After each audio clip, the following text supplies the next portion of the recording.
We're a group of students and young professionals who run different kinds of space-related events and competitions from across the country. We also operate an early careers website called spacecareers.uk.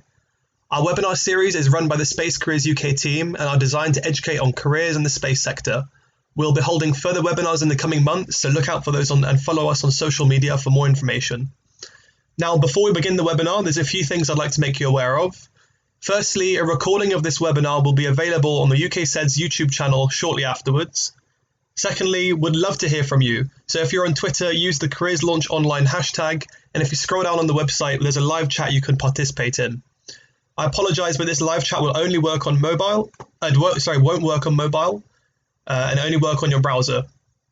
The presentation will last about 20 minutes, and then we'll have 20 minutes of Q&A. You can submit questions on the Q&A box on the website. So now I'm going to hand over to Sabrina and Chiara, who are from HE Space, who are going to give a presentation on presenting CVs.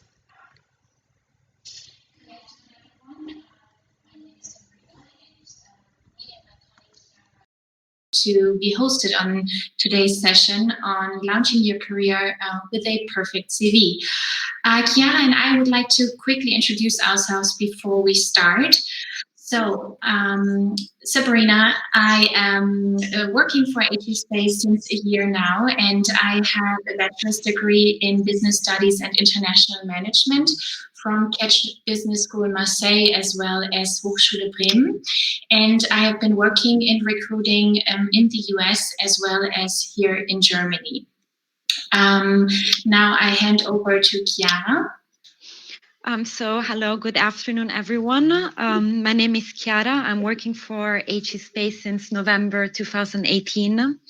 I'm originally from Italy, and I have a bachelor degree in languages and modern literature from La Sapienza University in Rome.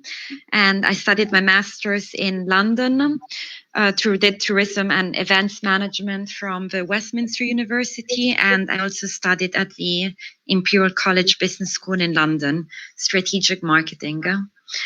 And now I'll hand over.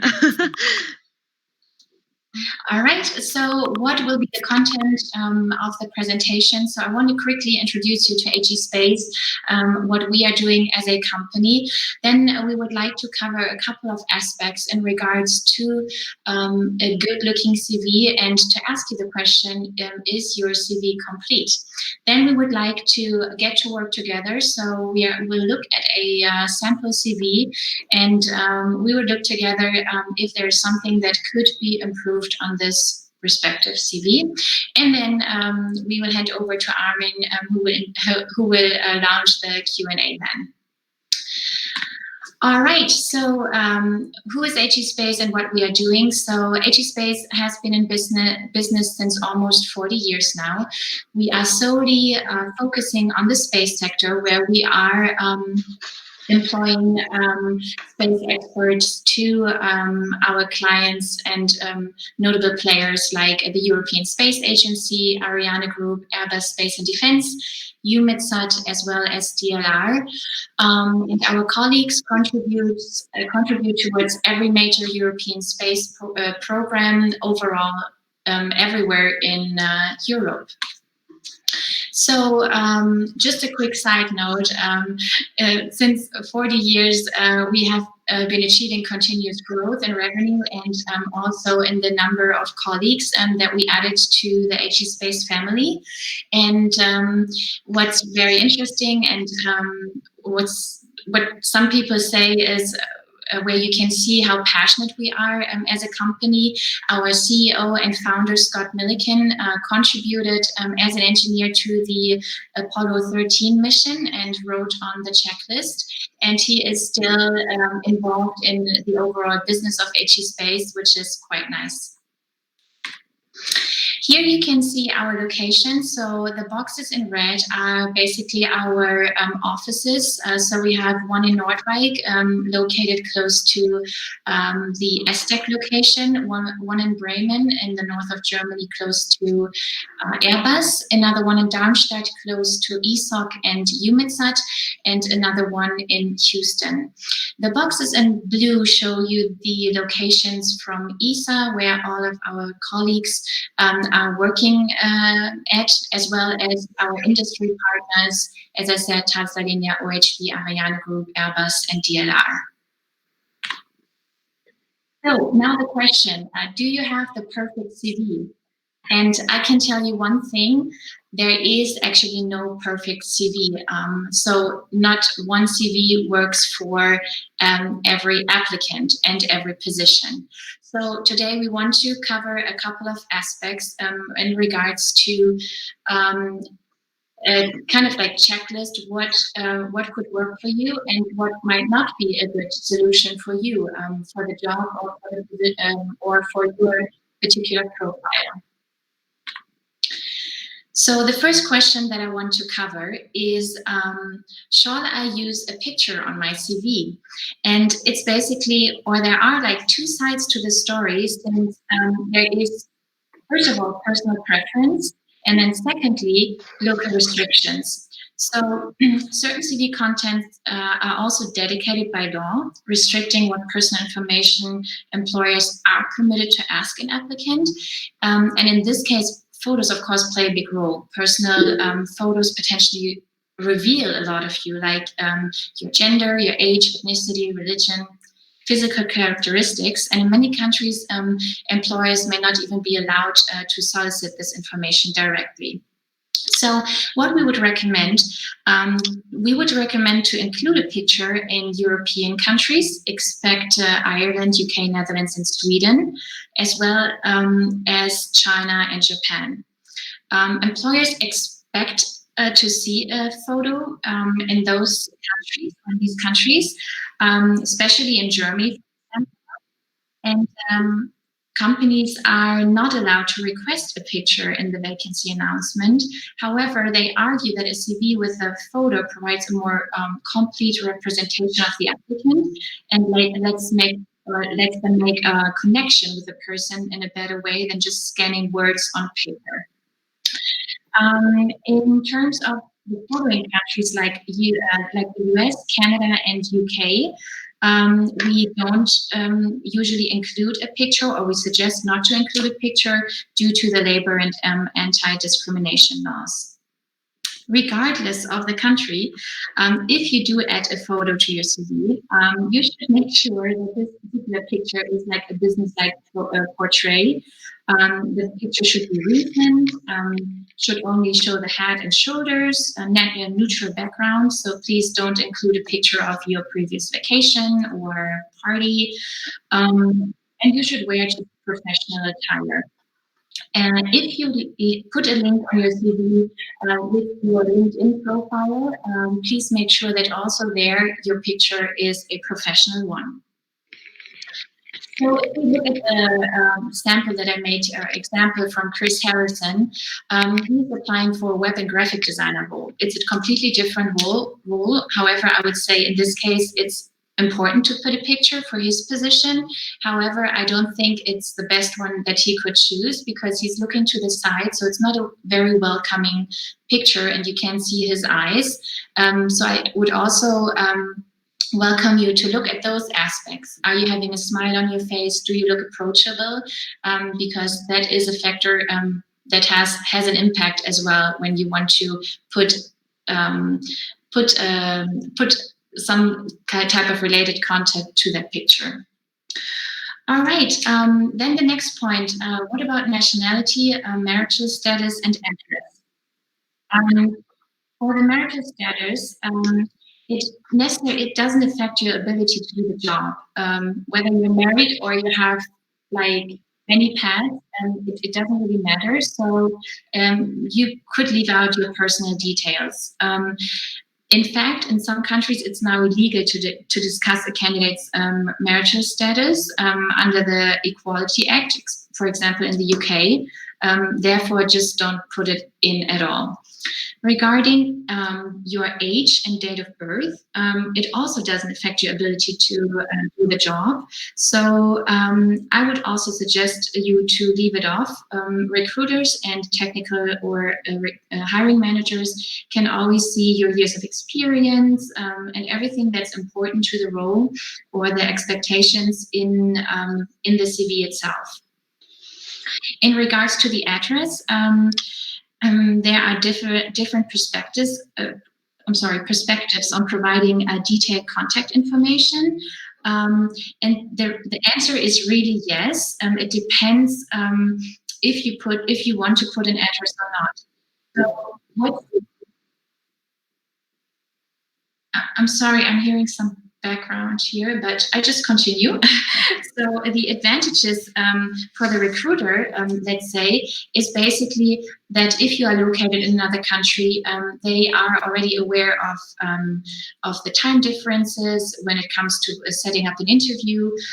They know right away also if they can consider you for a particular job, because let's say the European Space Agency, they are working with the HR list, where basically some candidates are excluded and can't be considered for a respective role. We can give you more detailed information on that if you are interested, but I won't get into detail on that here.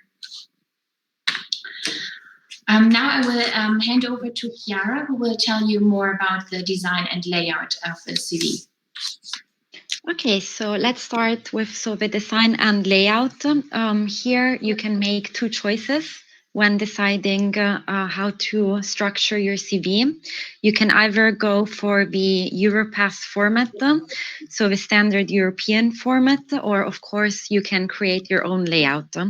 As long as you follow some fundamental guidelines and try and keep the CV generally relevant, readable, and well-structured overall. So if you want to go for the Europass format, you can easily download it from the internet. You can also click on the link that we provided at the end of the presentation for more information on exactly how to create your Europass CV. Or, as mentioned, you can create your own. The important thing is always not to make it too cluttered. So always keep in mind that it has to be readable for the recruiters. The information needed has to be easy to find and easy to find it quickly as well. Another important point is not to make it, let's say, too shiny. So it's of course fine to be creative, but not too creative. So it always has to have a clear professional layout. Regarding the layout, you can also decide to add a header. That's fine.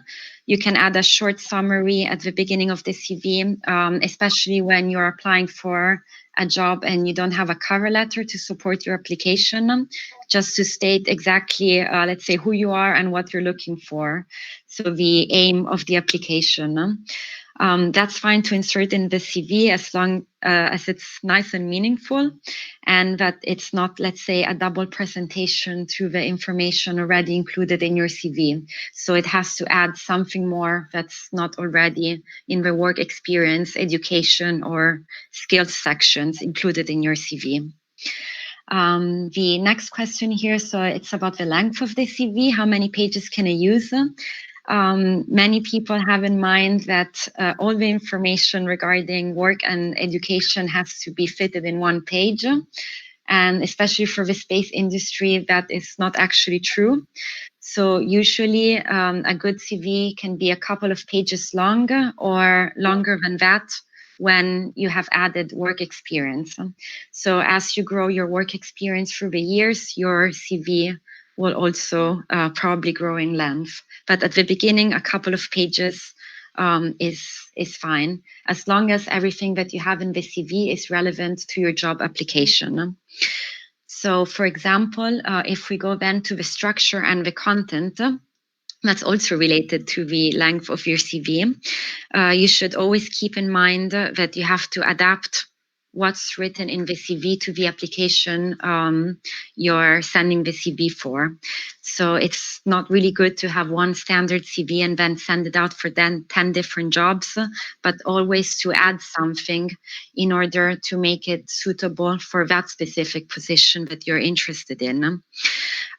So first of all, you should put the sections that are most relevant to the job you're applying for. So if, for example, you have a master's degree or a PhD that's exactly in the same discipline as the position you're interested for, then you can put your education first. If you start having extended work experience that's most relevant to the job, then you can put the work experience first. So you adapt it accordingly. One, let's say, filter to use and to have in mind when deciding what information should I include, what content is important to keep in my CV at this point, is to always ask yourself the question, is this piece of information relevant to the job opening? Does this support my application? Will this piece of information help my application? And if you feel like the answer is yes, then go for it and include it in your CV. So, of course, all these things are not exactly a decisive feature, but it's, of course, easier to read when you have the most relevant information on the top and when the CV is not cluttered with all the, let's say, conference publications and experiences that you gathered throughout the year, but on the years, but only the most relevant points. And another good tip to keep in mind is that not all recruiters are engineers and not all recruiters are specialized in the discipline or in the area of interest of the position you're applying for. So make the content readable and understandable also for a non-technical person, as we or they will be the first filter that will then allow you to continue the recruitment process for the job. Another good short tip is to include internships under working experience and not under education, since we're usually hands-on. And also to add links. For example, you can add your LinkedIn profile to your CV, which allows your recruiter to browse through the LinkedIn profile, see maybe your skills there in a more clear way, and also to contact you directly through this platform. That's definitely very used nowadays. And you can also, of course, add hyperlinks to web pages or any relevant work to the job that you're applying for. And now, next point, so common mistakes. There are quite a few. We'll try and nail them down to the most important ones. So as my colleague Sabrina already mentioned, one fundamental aspect is that if you want to include a picture, it has to be a professional one. So she said it before, but I feel like underlining it again. So no holiday pictures or no non-professional photos should appear on your CV. Another really important feature is, as I already mentioned before, to not have too much information. So this CV shouldn't look too cluttered, but not have too little information on the other side, as it is really important to have all the necessary information for the recruiter to assess your skills and experience against the customer requirements, and to do so in a quick manner. Another common mistake is not to state clearly the language level. So your language level should be stated clearly, and you should avoid using images like stars, for example, to grade your language knowledge. So you can use the standard A1 to C2 grade. That's the best. And you can also include any information about language certificates you have to support your language level. And this is also a good tip to keep in mind for the level of technical skills, for example, programming languages.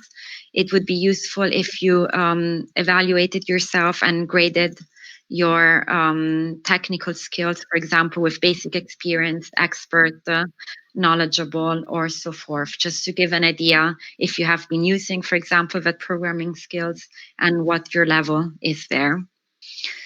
And now we will show you an example of a CV and try and give you some practical tips starting from this. And I just wanted to tell you to just keep in mind what a recruiter's job also looks like. So who you're sending the CV to. So on average, if you think a recruiter has from 5 to 10 jobs they're working on at the same time, and for all these jobs, they might receive from 5 to 50 applications a day and emails. And from those emails and applications, then there's all the follow-up emails and conversations. that of course evolve and take place. So that's a large load of text, CVs, and emails to go through. So that's also why it's really important that your CV is clear, well structured, to the point, and easy to read. So when looking at this CV over here, for example, of course, it has been anonymized. So there's the information missing at the top. So that could be the picture, the header, for example, information, of course, name, address, marital status, as Sabrina mentioned before, and so forth. In this case, it's quite good that the working experience has been placed before the education, as this candidate has some quite extended working experience. So it's good to have that highlighted, and easy to read at the beginning. It would be good to include the tasks and responsibilities, though, that the candidate has covered in especially the last positions that he or she held, so that the recruiter can have a bit more of a grasp of what exactly he or she was doing in the role. Sometimes it's hard to know exactly what things are covered by a specific roles when there's just the job title on the CV. Another comment to share regarding this CV is that the candidate tried to condense all the information on one page. And as we said before, it doesn't necessarily have to be all on one page. So this CV would look much better extending it to a couple of pages and adding some bullet points and some extra information regarding both the work experience and the education. For example, here, as mentioned before, the candidate writes about her computer skills or his computer skills, but doesn't include a proficiency. That, of course, would be good to have there. And if we look at the education section, it's missing the months. And it's very important to have also the months and not just the years stated on the CV. In this case, also for the layout, so the visual impact, to have coherent information on the CV, but also because for some positions, it's really important to know exactly how many years you have been on the job. So from when you graduated to when you're starting your working experience, also to calculate experience and salary. So the months would be a good add-on in this case. And apart from that, I think that the CV is quite clearly structured. You have all the dates on one side and all the information on the other side. But as I said, a few more bullet points to describe education and work experience would be good to include here. Chiara, thank you for your flexibility. Since we stated that in the beginning we might run out of time, I deleted this that we wanted to initially cover. So thank you for being that flexible and picking up the right points here, Chiara. And now I would like to hand over to Armin again. Great. Thank you so much, Sabrina and Chiara, for that great presentation on CV writing.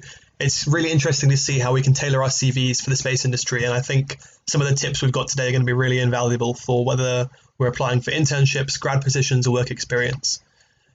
So I was told we had some technical difficulties at the start, so the introduction wasn't included. So I'm just going to briefly read out the introduction again for those of you who are listening. So thank you for attending the second Careers Launch Online. My name is Armin Ziadlirad. I'm a volunteer for UK SEDS, and I'm your host for today's webinar. For those of you who aren't aware, UK SEDS is a National Student Space Society. We're a group of students and young professionals who run different kinds of space-related events and competitions from across the country. We also operate an early careers website called spacecareers.uk. Our webinar series is run by the Space Careers UK team and is designed to educate on careers in the space sector. We will be holding further webinars in the coming months, so look out for those and follow us on social media for more information. There's a few things I'd like to make you aware of. Firstly, a recording of this webinar will be available on the UK SEDS YouTube channel shortly afterwards. And secondly, we'd love to hear from you. If you use the Careers Launch Online Twitter hashtag, and if you scroll down on the website, there's also a live chat to use, which you can participate in. If you can also submit questions for the Q&A, we're now going to be moving on to the Q&A section. So there's a Q&A box on the side of the website. If you could please just submit questions via the website. We'll try and get through as many as possible, but we'll get started with what we have right now. So the first question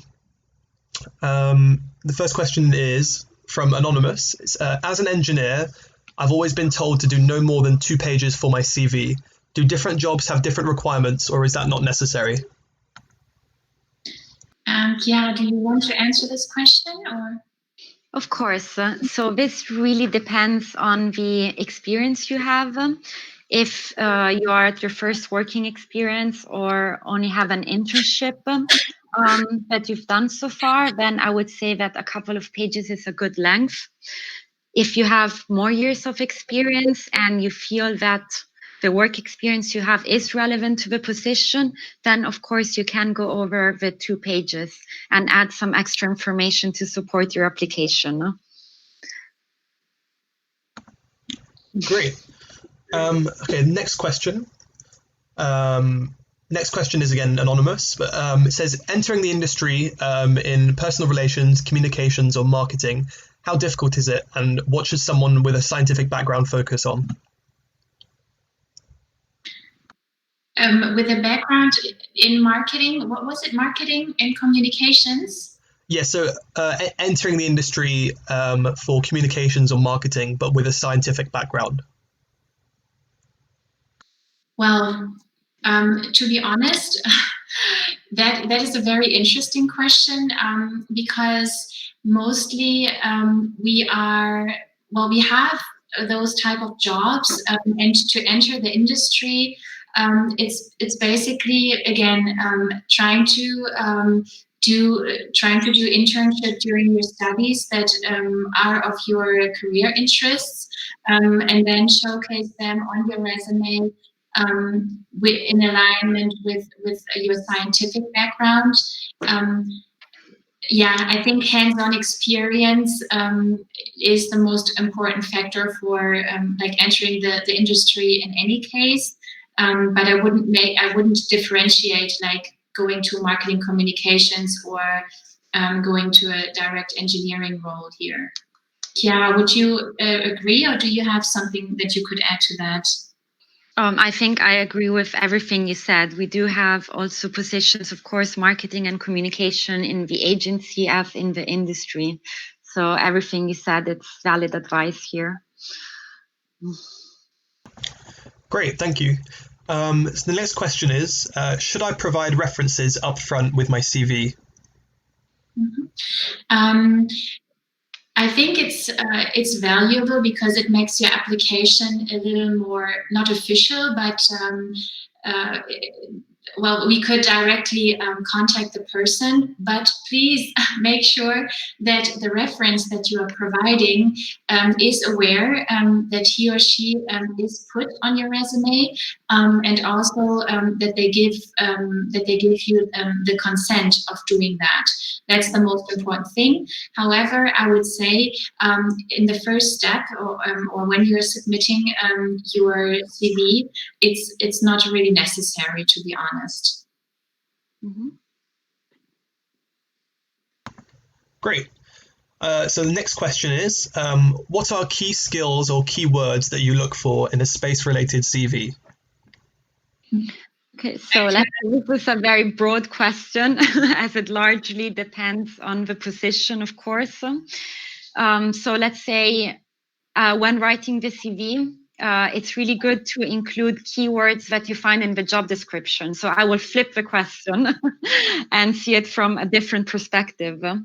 So as we, of course, use keywords that the candidate can find in the job description, starting from the job title and going down to the skills and responsibilities that the candidate will have and the requirements, then when writing the CV, a good tip is to go through the job description and try and add as many keywords from the job description, integrate them in your CV. So for us, it's also easier to go through it and see that you have exactly the skills that match the customer's requirements. I hope that answers the question. Yeah, fantastic. I think, that was a fantastic answer. Thank you. So the next question, again, anonymous. How many hobbies, or how much do hobbies and extracurricular activities help with your application? Yeah, that's also a good question.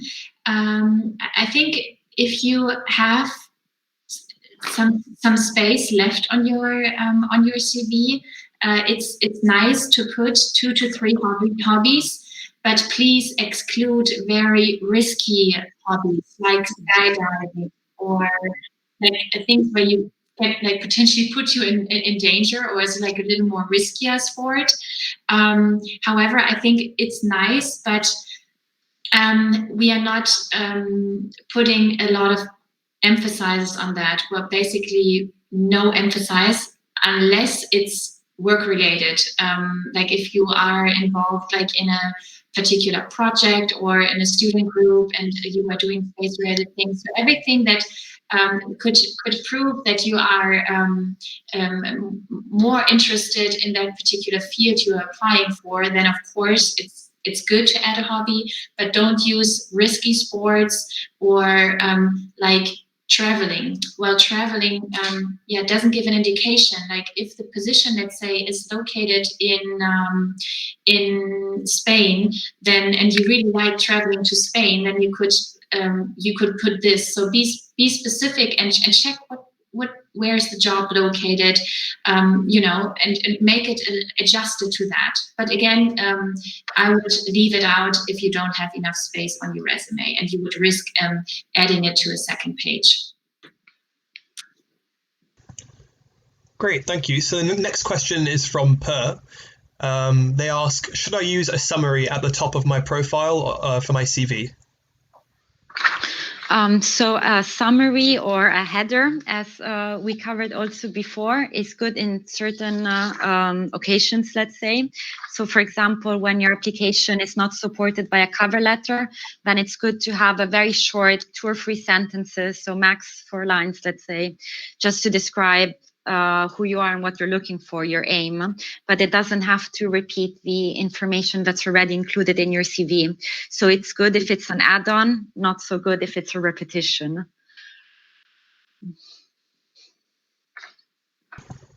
Great, thank you. Next question, again, anonymous.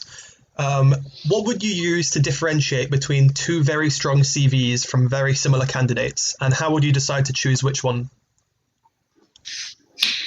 Well, as we are working as an agency and we have 2 really good candidates, usually it's the wrong question to ask. It's not a wrong question, but it's difficult to ask the question to us because usually we are not limited in the number of candidates that we can submit to our clients. So again, we wouldn't really make a difference. We would just submit both candidates and then leave it up to the technical manager to decide which person is more is a better fit for that particular position. Mm-hmm. Do you agree, Chiara? Yeah, I totally agree. We can, of course, submit more than one profile. And if the 2 CVs are both really good, then the interview we have with the candidate is more decisive than the CV. So then stage number 2 will actually tell which CV we might prefer over the other. Great, fantastic. So next question is from JK. They ask, do you have any advice for students in the UK trying to find internships in the space industry? So for students trying to find internships in the space industry in general in Europe, I don't actually have too many pieces of advice as we do not work with internships. So we hire engineers and space experts in Europe. But I would say to browse as much as you can really on the internet, and there's so many opportunities out there that you can apply for. And don't be shy, send your application, but always take enough time to do it before. So really prepare it well, really tailor it to whatever internship or job you are applying for. Great. Next question is from Alex. Alex asks, do space companies use an automatic process to check CVs, or is it more of a personal tailored analysis? Mm-hmm. So it is more of a personally tailored. So there is no system that is excluding certain types of resume because they don't include the right key skills or what they're actually looking for. So please rest assured that we as HE Space, we are going through every incoming CV, and our clients that we are working with, sometimes they have outsourced their recruiting to another company. However, also there are human beings checking the CVs and forwarding them to the technical manager. So I have not heard about a company that we are working with that are just having a computerized system for that. Great, thank you. Next question is again from Anonymous. So the question is, some people say if you get to the interview stage, you already have everything the company wants. Is that true? And is the interview only to prove that you can perform in person? So if you get to the interview stage, you didn't get to a job yet, let's say. So when you send an application to us, for example, to HE Space, there's a first interview stage with us that can be either with a recruiter or with a recruiter and a technical person as well to assess all the technical skills. And after that, after the profile is submitted to the client, then there's always an interview with the client. But that doesn't mean that you're the only candidate considered. So the client can interview 1, 2, 3 or more people. So there is still competition at that stage. And it is really important, the interview performance as well, definitely. True, and I can add that in the first round of interview, as Chiara mentioned, we usually have also a technical manager that is assessing the technical skills. And when it comes to the client's interview, then of course soft skills play a big role, and also if you would be a good team fit. That doesn't mean that technical aspects are like totally forgotten, but that is a factor that we need to, or they need to build good teams. So the fit in terms of personality is really important as well. Fantastic. Okay, next question is from Jesus. Jesus asks, is it a good idea to list your skills, or is it better to just talk about certain skills for each work experience and not include a skills section in your CV? I would recommend the second option, to list your skills under or implement it under the key points of the particular job in order to avoid that you are kind of doubling up. What do you think, Chiara? Yes, I also agree. You can decide, you can do it either way. Of course, not doubling up, it's a fundamental point. The important thing when adding your skills is that wherever they are placed on your CV, that you also add your proficiency level or the experience that you have with the said skill. Oh, but please, may I add something in terms of the technical skills? There, I would always add a separate section. I'm sorry. This for languages and technical skills, please add a different section on the CV. Definitely. Great. So the next question. Have you ever had an application that really impressed you and really stood out? And if so, what was special about that CV? Well, there have been many. And it's not only the picture, it's also a lot, as Chiara summed it up earlier, it's a lot about the structure, because you might think that a recruiter takes maybe 10 to 15 minutes to go over a resume, but in reality, it's a lot less when screening the resume, because you have to take into account that every recruiter has usually like 8 to 10 positions open. And for some of them, we are receiving a lot of resumes. So structure is key. So, and if then they have implemented the right keywords, because as Chiara said, we are not technical. So we are consulting with a technical manager after we have screened the resume first. It's so nice to find the right skills that are also asked for in the job description. So of course, a candidate is outstanding and great when he's actually also having the skills.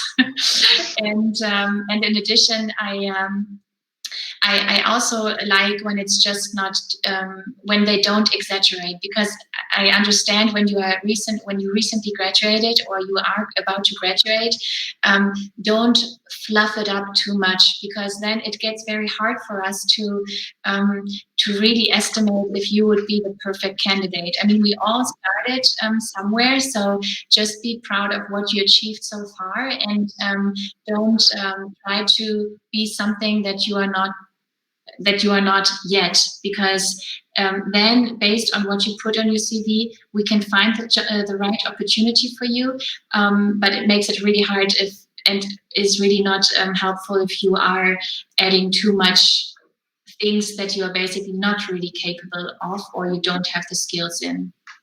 Mm-hmm. Great, I agree with Sabrina, and I would just add that for me, for recruiters in general, a well-structured and organized CV is much, let's say, it's much better to evaluate and to assess than a shiny and creative CV. So I would always go for organization and structure, and those are the applications that usually struck us the most. Great, thank you to both of you. So that's all the questions we have time for. Thanks for all the submissions. So I'd just like to invite Sabrina and Chiara to say some closing comments, and then we'll conclude the webinar. Yes, so thank you so much for all the questions you asked. We were kind of worried that we wouldn't receive some, but that's awesome. Yeah, it's sometimes hard to not seeing each other, and I think it worked out pretty good.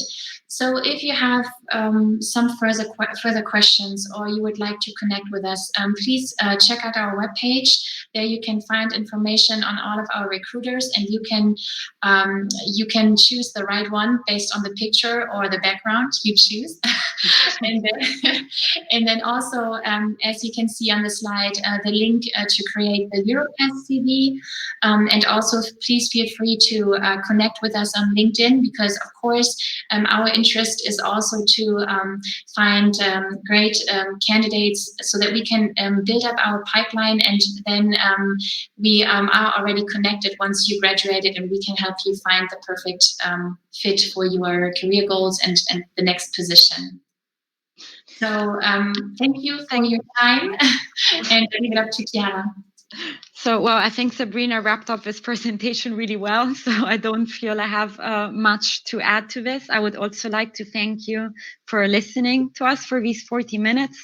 And also, please feel free to connect with us directly on LinkedIn. You might find your next job opportunity on there. So thank you again, and enjoy the rest of your afternoon. Great, thank you to Sabrina and Chiara, and thank you to everyone here for joining us. I hope you found this useful.